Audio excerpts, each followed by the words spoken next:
دوپہر کے بعد انہیں دور آگے بہت سے گدھ اڑتے اور اترتے نظر آئے۔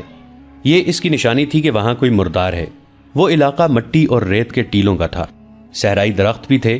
چلتے چلتے وہ ان ٹیلوں میں داخل ہو گئے۔ راستہ اوپر ہوتا گیا اور ایک بلند جگہ سے انہیں ایک میدان نظر آیا جہاں گدھوں کے غول اترتے ہوئے شور بپا کر رہے تھے۔ ذرا اور آگے گئے تو نظر آیا یہ لاشیں ہیں، بدبو بھی تھی۔ یہ ان سوڈانیوں کی لاشیں تھیں جو بحیرہ روم کے ساحل پر مقیم سلطان ایوبی کی فوج پر حملہ کرنے چلے تھے۔ سلطان ایوبی کے جانباز سواروں نے راتوں کو ان کے عقبی حصے پر حملہ کر کے یہ کشت و خون کیا اور سوڈانی فوج کو تتر بتر کر دیا تھا۔ یہاں سے آگے میلوں وسط میں لاشیں بکھری ہوئی تھیں۔ سوڈانیوں کو اپنی لاشیں اٹھانے کی مہلت نہیں ملی تھی۔ قیدیوں اور محافظوں کا قافلہ چلتا اور ذرا سا رخ بدل کر لاشوں اور گدھوں سے ہٹ گیا۔ قافلہ جب وہاں سے گزر رہا تھا تو انہوں نے دیکھا کہ لاشوں کے ارد گرد ان کے ہتھیار بھی بکھرے ہوئے تھے۔ ان میں کمانے اور ترکش تھے، برچیاں، تلواریں اور ڈھالیں بھی تھیں۔ قیدیوں نے یہ ہتھیار دیکھ لیے۔ انہوں نے آپس میں باتیں کیں اور رابن نے اس لڑکی سے کچھ کہا جس نے مصری کمانڈر پر قبضہ کر رکھا تھا۔ لاشیں اور ہتھیار دور دور تک پھیلے ہوئے تھے۔ دائیں طرف ٹیلوں کے قریب سرسبز جگہ تھی، پانی بھی نظر آ رہا تھا۔ سبزہ ٹیلوں کے اوپر تک گیا ہوا تھا۔ لڑکی نے کمانڈر کو اشارہ کیا تو وہ اس کے قریب چلا گیا۔ لڑکی نے کہا، یہ جگہ بہت اچھی ہے، یہیں رک جاتے ہیں۔ مصری نے قافلے کا رخ پھیر دیا اور سرسبز ٹیلے کے قریب پانی کے چشمے پر جا رکا۔ رات یہیں بسر کرنا تھی۔ جب گھوڑوں اور اونٹوں سے اترے، جانور پانی پر ٹوٹ پڑے۔ رات گزارنے کے لیے اچھی جگہ دیکھی جانے لگی۔ وہ ٹیلوں کے درمیان جگہ کشادہ بھی تھی اور وہاں سبزہ بھی تھا۔ یہی جگہ منتخب کر لی گئی۔ جب رات کا اندھیرا گہرا ہوا تو سب سو گئے۔ مصری جاگ رہا تھا اور لڑکی بھی جاگ رہی تھی۔ اس رات اسے خاص طور پر جاگنا اور مصری کمانڈر کو پوری طرح مدہوش کرنا تھا۔ اسے جب خراٹوں کی آوازیں سنائی دینے لگیں تو اپنے مصری کے پاس چلی گئی۔ اس لڑکی کی خاطر وہ سب سے الگ اور دور ہٹ کر لیٹا تھا۔ لڑکی اسے ٹیلے کی اوٹ میں لے گئی اور وہاں سے اور زیادہ دور جانے کی خواہش ظاہر کی۔ مصری اس کی خواہشوں کا غلام ہو گیا تھا۔ اسے احساس تک نہ تھا کہ آج رات لڑکی اسے ایک خاص مقصد کے لیے دور لے جا رہی ہے۔ وہ اس کے ساتھ ساتھ چلتا رہا اور لڑکی اسے 3 ٹیلوں سے بھی پرے لے گئی۔ وہ رکی اور مصری کو باہوں میں لے لیا۔ مصری بے خود ہو گیا۔ ادھر رابن نے جب دیکھا کہ کمانڈر جا چکا ہے اور دوسرے محافظ گہری نیند سوئے ہوئے ہیں تو اس نے لیٹے لیٹے اپنے ایک ساتھی کو جگایا۔ اس نے ساتھ والے کو جگایا۔ اس طرح رابن کے 4 ساتھی جاگ اٹھے۔ محافظ ان سے ذرا دور سوئے ہوئے تھے۔ مصری کمانڈر کو لڑکی نے اتنا بے پرواہ کر دیا تھا کہ رات کو وہ سنتری کھڑا نہیں کرتا تھا۔ پہلے رابن پیٹ کے بل رینگتا محافظوں سے دور چلا گیا۔ اس کے بعد اس کے 4 ساتھی بھی چلے گئے۔ ٹیلے کی اوٹ میں ہو کر وہ تیز تیز چلنے لگے اور لاشوں تک پہنچ گئے۔ ٹٹول ٹٹول کر انہوں نے 3 کمانے اور ترکش اٹھائے اور ایک ایک برچی اٹھا لی۔ اسی مقصد کے لیے انہوں نے لڑکی سے کہا تھا کہ وہ کمانڈر سے کہے کہ یہاں پڑاؤ کیا جائے۔ وہ ہتھیار لے کر واپس ہوئے۔ اب وہ اکٹھے تھے۔ وہ سوئے ہوئے محافظوں کے قریب جا کھڑے ہوئے۔ رابن نے ایک محافظ کے سینے میں برچھی مارنے کے لیے برچھی ذرا اوپر اٹھائی۔ باقی چار بھی ایک ایک محافظ کے سر پر کھڑے تھے۔ یہ نہایت کامیاب چال تھی۔ وہ بیک وقت 4 محافظوں کو ختم کر سکتے تھے اور باقی 11 کے سنبھلنے تک انہیں بھی ختم کرنا مشکل نہیں تھا۔ پیچھے 3 شتربان تھے اور مصری کمانڈر۔ وہ آسان شکار تھے۔ رابن نے جو ہی برچھی اوپر اٹھائی، زناٹا سا سنائی دیا اور ایک تیر رابن کے سینے میں اتر گیا اور اس کے ساتھ ہی ایک تیر رابن کے اس ساتھی کے سینے میں لگا۔ وہ ڈولے اور ان کے 3 ساتھی ابھی دیکھ ہی رہے تھے کہ یہ کیا ہوا کہ 2 اور تیر آئے اور 2 اور قیدی اوندے ہو گئے۔ آخری قیدی بھاگنے کے لیے پیچھے کو مڑا تو ایک تیر اس کے پہلو میں اتر گیا۔ یہ کام اتنی خاموشی سے ہو گیا کہ ان محافظوں میں سے کسی کی آنکھ ہی نہ کھلی جن کے سروں پر موت آن کھڑی ہوئی تھی۔ تیر انداز آگے آئے۔ انہوں نے مشعلیں روشن کی۔ یہ وہ 2 محافظ تھے جنہوں نے اپنے کمانڈر سے کہا تھا کہ انہیں منزل پر جلدی پہنچنا چاہیے۔ وہ دیانتدار تھے۔ وہ سوئے ہوئے تھے۔ جب 4 قیدی ان کے قریب سے گزرے تو ان میں سے ایک کی آنکھ کھل گئی تھی۔ اس نے اپنے ساتھی کو جگایا اور قیدیوں کا تعاقب دبے پاؤں کیا۔ انہوں نے یہ ارادہ کیا تھا کہ اگر قیدیوں نے بھاگنے کی کوشش کی تو انہیں تیروں سے ختم کر دیں گے، مگر اس سے پہلے وہ دیکھنا چاہتے تھے کہ یہ کیا کرتے ہیں۔ اندھیرے میں انہیں جو کچھ نظر آ رہا تھا وہ دیکھتے رہے۔ قیدی ہتھیار اٹھا کر واپس آئے تو دونوں محافظ آ کر ٹیلے کے ساتھ چھپ کر بیٹھ گئے۔ جو ہی قیدیوں نے محافظوں کو برچھیاں مارنے کے لیے برچھیاں اٹھائیں، انہوں نے تیر چلا دیے، پھر 4 کو ختم کر دیا۔ انہوں نے اپنے کمانڈر کو آواز دی تو اسے لاپتہ پایا۔ اس آواز سے لڑکیاں جاگ اٹھیں اور باقی محافظ بھی جاگ گئے۔ لڑکیوں نے اپنے آدمیوں کی لاشیں دیکھی۔ ہر ایک لاش میں ایک ایک تیر اترا ہوا تھا۔ لڑکیاں خاموشی سے لاشوں کو دیکھتی رہیں۔ انہیں معلوم تھا کہ یہ آدمی آج رات کیا کریں گے۔ مصری کمانڈر وہاں نہیں تھا اور ایک لڑکی بھی غائب تھی۔ محافظوں کو معلوم نہیں تھا کہ جب ان قیدی جاسوسوں کے سینوں میں تیر داخل ہوئے تھے، بالکل اسی وقت ان کے مصری کمانڈر کی پیٹھ میں ایک خنجر اتر گیا تھا۔ اس کی لاش تیسرے ٹیلے کے ساتھ پڑی تھی۔ اس رات صحرا کی ریت خون کی پیاسی معلوم ہوتی تھی۔ مصری کمانڈر اپنے محافظ دستے اور قیدیوں سے بے خبر اس لڑکی کے ساتھ چلا گیا اور لڑکی اسے خاصا دور لے گئی تھی۔ اسے معلوم تھا کہ اس کے ساتھی ایک خونی ڈرامہ کھیلیں گے۔ لڑکی مصری کو ایک ٹیلے کے ساتھ لے کے بیٹھ گئی۔ اسی ٹیلے سے ذرا پرے بالیان اور اس کے 6 محافظوں نے پڑاؤ ڈال رکھا تھا۔ ان کے گھوڑے کچھ دور بندھے ہوئے تھے۔ بالیان موبی کو ساتھ لیے ٹیلے کی طرف آ گیا تھا۔ اس کے ہاتھ میں شراب کی بوتل تھی۔ موبی نے نیچے بچھانے کے لیے دری اٹھا رکھی تھی۔ بالیان محافظوں سے دور جا کر عیش و عشرت کرنا چاہتا تھا۔ اس نے دری بچھا دی اور موبی کو اپنے ساتھ بٹھا لیا۔ وہ بیٹھے ہی تھے کہ رات کے سکوت میں انہیں قریب سے کسی کی باتوں کی آوازیں سنائی دیں۔ وہ چونکے اور دم ساد کر سننے لگے۔ آواز کسی لڑکی کی تھی۔ بالیان اور موبی دبے پاؤں اس طرف آئے اور ٹیلے کی اوٹ سے دیکھا۔ انہیں 2 سائے بیٹھے ہوئے نظر آئے۔ صاف پتہ چلتا تھا کہ ایک عورت ہے اور ایک مرد۔ موبی اور زیادہ قریب ہوئی اور غور سے باتیں سننے لگی۔ مصری کمانڈر کے ساتھ اس لڑکی نے ایسی واضح باتیں کی کہ موبی کو یقین ہو گیا کہ یہ اس کی ساتھی لڑکی ہے، اور یہ بھی واضح ہو گیا کہ اسے قاہرہ لے جایا جا رہا ہے۔ مصری نے جو حرکتیں اور باتیں کی وہ تو بالکل ہی صاف تھیں۔ کسی شک کی گنجائش نہیں تھی۔ موبی جان گئی کہ مصری اس لڑکی کو اس کی مجبوری کے عالم میں عیاشی کا ذریعہ بنا رہا ہے۔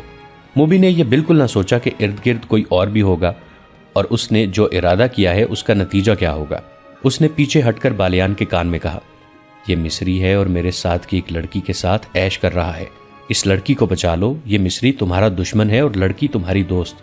اس نے بالیان کو اور زیادہ بھڑکانے کے لیے کہا، یہ بڑی خوبصورت لڑکی ہے، اسے بچا لو اور اپنے سفری حرم میں اضافہ کر لو۔ بالیان شراب پیے ہوئے تھا۔ اس نے کمر بند سے خنجر نکالا اور بہت تیزی سے آگے بڑھ کر خنجر مصری کمانڈر کی پیٹھ میں گھونپ دیا۔ خنجر نکال کر اسی تیزی سے ایک اور وار کیا۔ لڑکی مصری سے آزاد ہو کر اٹھ کھڑی ہوئی۔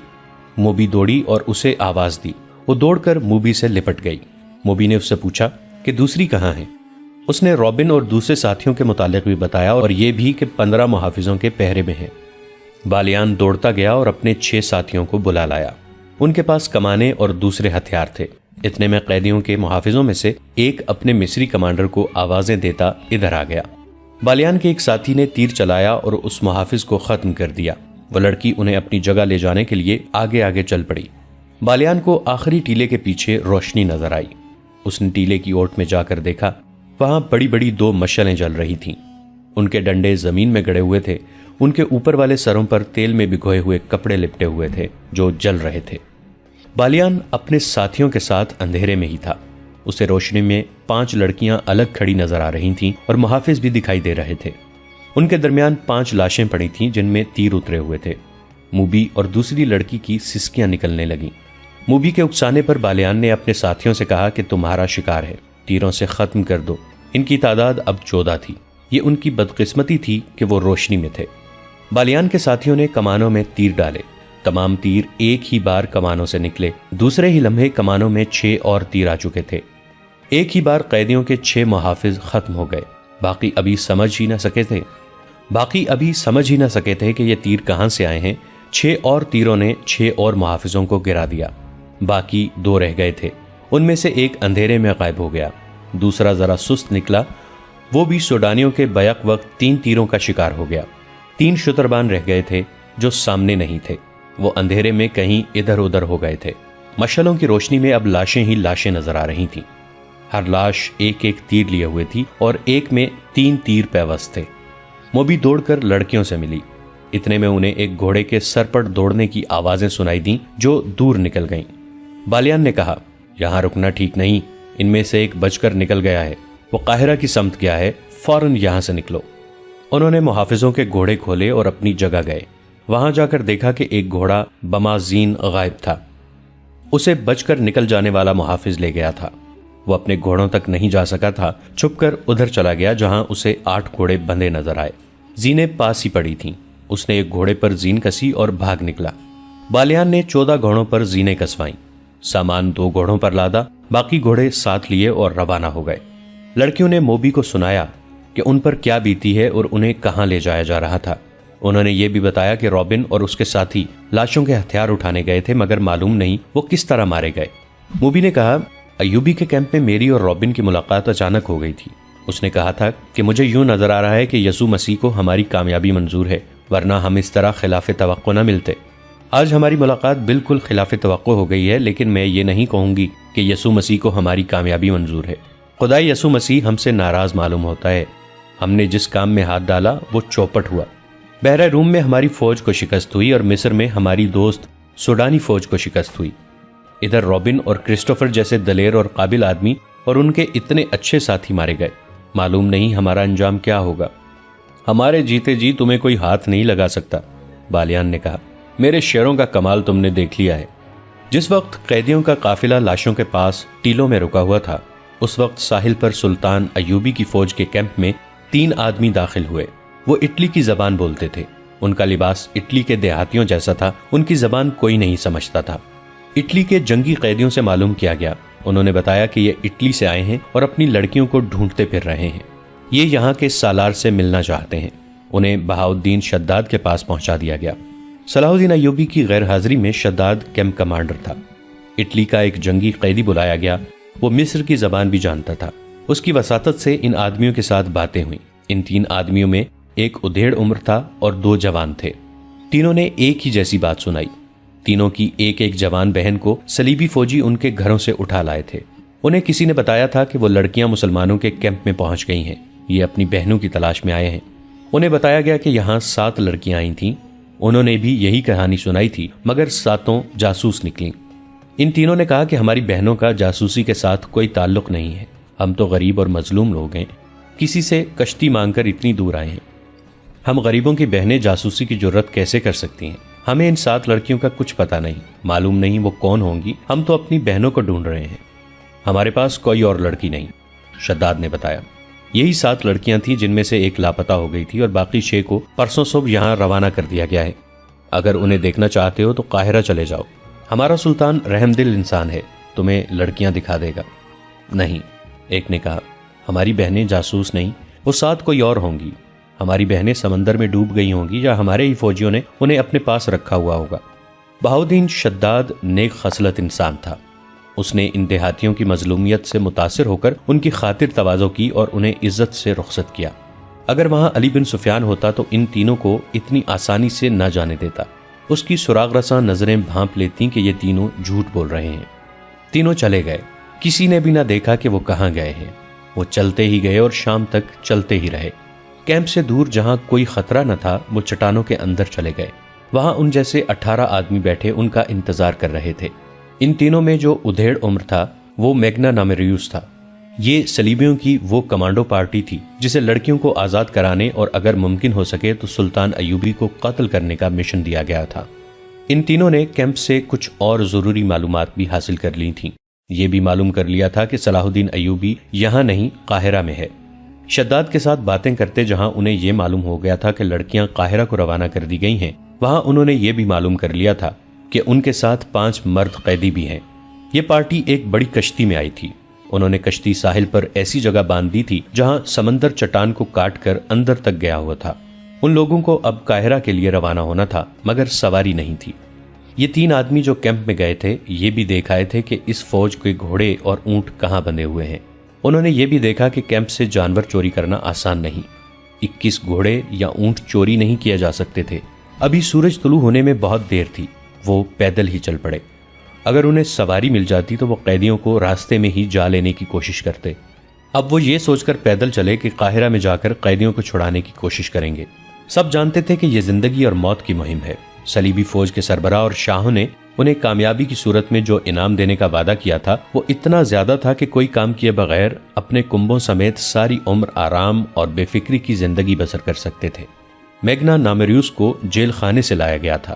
اسے ڈاکہ زنی کے جرم میں 30 سال سزائے قید دی گئی تھی۔ اس کے ساتھ 2 اور قیدی تھے جن میں سے ایک کی سزا 24 سال اور دوسرے کی 27 سال تھی۔ اس زمانے میں قید خانے قصاب خانے ہوتے تھے۔ مجرم کو انسان نہیں سمجھا جاتا تھا۔ بڑی ظالمانہ مشقت لی جاتی تھی اور مویشیوں کی طرح کھانے کو بیکار خوراک دی جاتی تھی۔ قیدی رات کو بھی آرام نہیں کر سکتے تھے، ایسی قید سے موت بہتر تھی۔ ان تینوں کو انعام کے علاوہ سزا معاف کرنے کا وعدہ دیا گیا تھا۔ صلیب پر حلف لے کر انہیں پارٹی میں شامل کیا گیا تھا۔ جس پادری نے ان سے حلف لیا تھا اس نے انہیں بتایا کہ وہ جتنے مسلمانوں کو قتل کریں گے اس سے 10 گنا ان کے گناہ بخشے جائیں گے، اور اگر انہوں نے صلاح الدین ایوبی کو قتل کیا تو ان کے تمام گناہ بخش دیے جائیں گے، اور اگلے جہان خدائے یسوع مسیح انہیں جنت میں جگہ دیں گے۔ یہ معلوم نہیں کہ یہ تینوں قید خانے کے جہنم سے آزاد ہونے کے لیے موت کی اس مہم میں شامل ہوئے تھے، یا اگلے جہان جنت میں داخل ہونے کے لیے، یا انعام کا لالچ انہیں لے آیا تھا، یا وہ نفرت جو ان کے دلوں میں مسلمانوں کے خلاف ڈالی گئی تھی۔ بہرحال وہ عزم کے پختہ معلوم ہوتے تھے، اور ان کا جوش و خروش بتا رہا تھا کہ وہ کچھ کر کے ہی مصر سے نکلیں گے یا جانیں قربان کر دیں گے۔ باقی 18 تو فوج کے منتخب آدمی تھے۔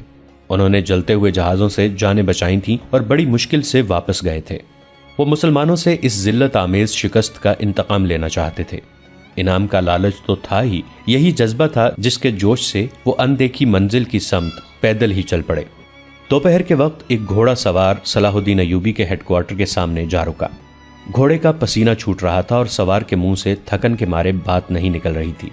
وہ گھوڑے سے اترا تو گھوڑے کا سارا جسم بڑی زور سے کانپا۔ گھوڑا گر پڑا اور مر گیا۔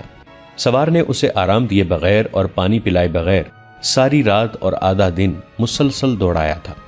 سلطان ایوبی کے محافظوں نے سوار کو گھیرے میں لے لیا، اسے پانی پلایا، اور جب وہ بات کرنے کے قابل ہوا تو اس نے کہا کہ کسی سالار یا کماندار سے ملا دو۔